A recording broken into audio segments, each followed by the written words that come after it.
bersama Bapak Kiai yang insya Allah akan menanggapi tentang perihal berita viral yang kemarin sempat booming di media sosial, yaitu berita tentang penusukan santri Krapyak yang ada di Yogyakarta.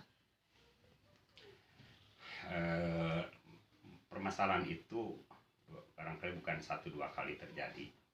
Latar belakang korban atau pelaku itu bisa siapa saja, bisa di mana saja, kapan saja, setiap saat bisa terjadi. Kalau melihat latar belakang, karena masalah seperti ini memang sering kali terjadi, barangkali terlalu umum masalahnya, latar belakangnya.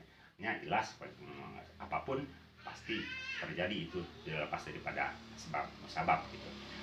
Sebab secara individu bisa saja karena ada dendam, atau misalnya karena ada persaingan yang kurang sehat dalam masalah apapun, mungkin masalah prestasi, masalah ekonomi dan sebagainya. Betulnya sekarang ini misalnya yang korban itu adalah santri, maka menjadi hal yang penting untuk kita bicarakan, lalu kita berusaha untuk mencari solusi. Salah satu sebab secara umum mungkin ya karena tadi ada keterangan menyebutkan likuli syai'in sababun sababa.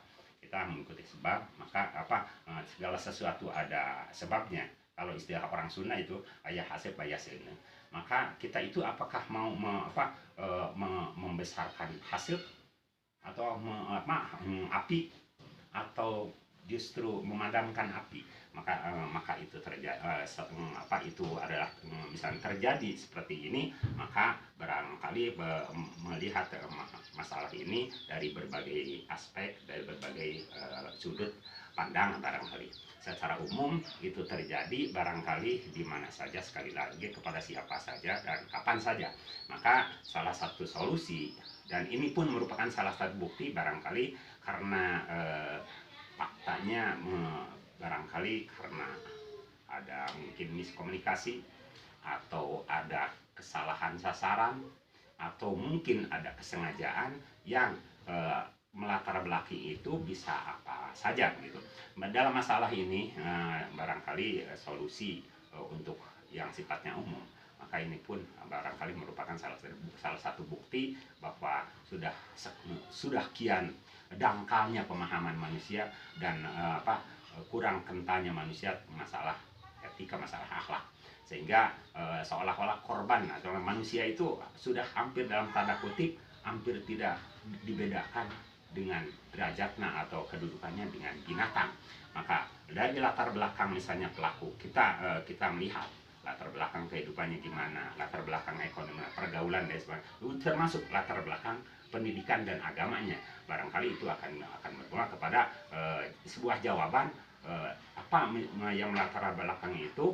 Mungkin karena ada semacam adegan kehidupan yang terlalu bebas di luaran, apalagi misalnya mungkin dipengaruhi oleh hal-hal lain, misalnya membiasakan minum hal-hal atau minum atau makan mengkonsumsi hal-hal yang memang diharamkan oleh agama, kemudian dalam keadaan tidak sadar mungkin lalu melakukan itu, mungkin itu sudah dianggap sebuah kebiasaan karena kasus ini sering terjadi dan begitu luar biasa, sehingga ada atau di satu sisi mungkin si pelaku atau orang yang cenderung memiliki sikap dan mental semacam itu ya dengan mudah bisa mengikuti nurutan, menjadi jagoan dan sebagainya misalnya seperti itu.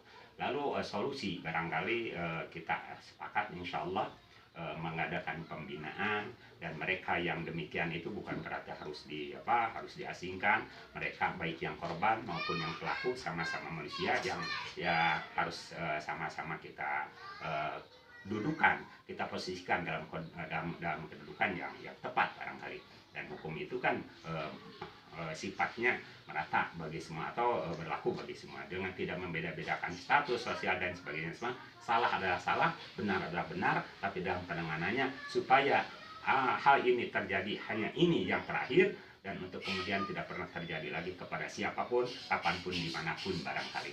Maka pembinaan keagamaan, pembinaan moral, pendidikan keagamaan, lalu tuntunan dari lingkungan sosial dan sebagainya itu mesti sama-sama atau bekerja sama dari pihak mesin pemerintah atau pihak tokoh agama atau masyarakat dan sebagainya memiliki tanggung jawab yang sama untuk menjadikan hal ini sebagai pelajaran, dan syukur mudah-mudahan ini paling tidak diminimalisir. Kalaupun misalnya ini hal terpaksa terjadi, maka ada filter untuk di-up misalnya ke permukaan, supaya dalam sisi lain misalnya masyarakat yang tidak memiliki mental seperti itu, ya paling tidak terhindar daripada hal-hal yang atau mimpi-mimpi atau pemikiran-pemikiran yang kotor, sehingga dianggap perlakuan atau cara seperti itu adalah merupakan solusi akhir untuk menyelesaikan masalah. Itu sama sekali tidak. Jadi kesimpulannya barangkali lebih intens dipelakan lagi masalah pemahaman agama, akhlakul karimah dan sebagainya. Lalu sebagai tokoh siapapun coba hadir di tengah-tengah mereka sebagai suri teladan. Seperti itu. Baik, pemirsa, itu dia tanggapan dari Bapak Kiai terhadap isu yang kemarin sempat viral di media sosial. Mudah-mudahan ada manfaatnya untuk kita semua. Amin. Saya Afdadin Zakaria sebagai reporter kali ini izin pamit undur diri. Wallahul muwaffiq ila aqwamit thoriq. Assalamualaikum warahmatullahi wabarakatuh. Terima kasih Pak Kiai.